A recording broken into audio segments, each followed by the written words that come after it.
மகாலட்சுமியை சுக்கிர தசை அப்படின்னு சொல்லக்கூடியதுலேருந்து தான் பிறப்பாங்க. ஸோ மகாலட்சுமி தான். மகாலட்சுமியை வணங்கணும். அப்படி இல்லைன்னா காமாட்சி அம்மனை வணங்கணும்.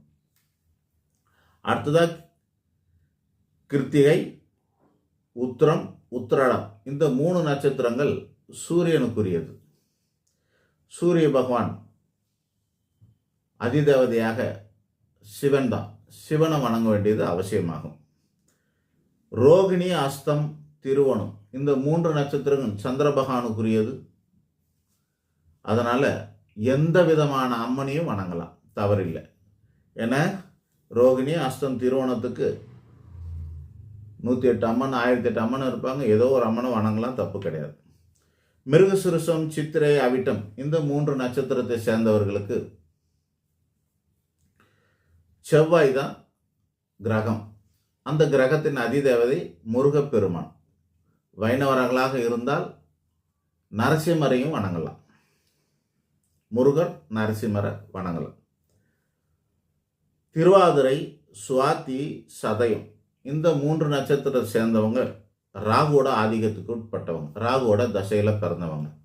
ஸோ இந்த ராகு பகவானுக்காக என்ன வணங்கலாம் அப்படின்னா, ராகு கால பூஜைக்குரியவர் அப்படின்றதுனால துர்கையை வணங்கலாம், காமாட்சியையும் வணங்கலாம், பைரவரை வணங்கலாம், ஆஞ்சநேயரையும் வணங்கலாம்.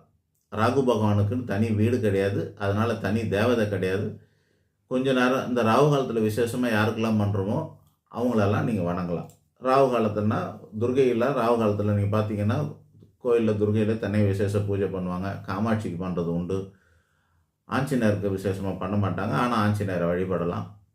அடுத்ததாக பைரவரை வழிபடலாம். இது ராகு பகவானுக்குரியதாக இருக்கும். புனர்பூசம், விசாகம் மற்றும் பூரட்டாதி இந்த 3 நட்சத்திரத்தை சேர்ந்தவங்க குருவோட ஆதிக்கத்தில், குருவோட நட்சத்திரம், குருவோட தசையில் பிறந்தவங்க. அவங்க வணங்க வேண்டியது பிரம்மனை வழிபடணும். பிரம்மனெல்லாம் தேட முடியாது அப்படின்னா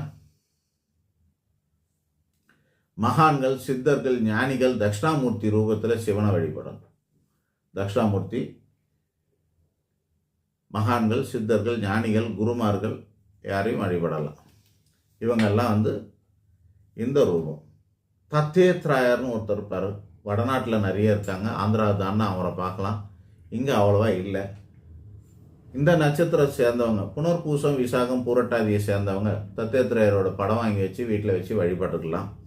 அது குரு மும்மூர்த்தியும் குறிக்கக்கூடியவராக இருப்பார். அடுத்ததாக பூசம், அனுசம், உத்திரட்டாதி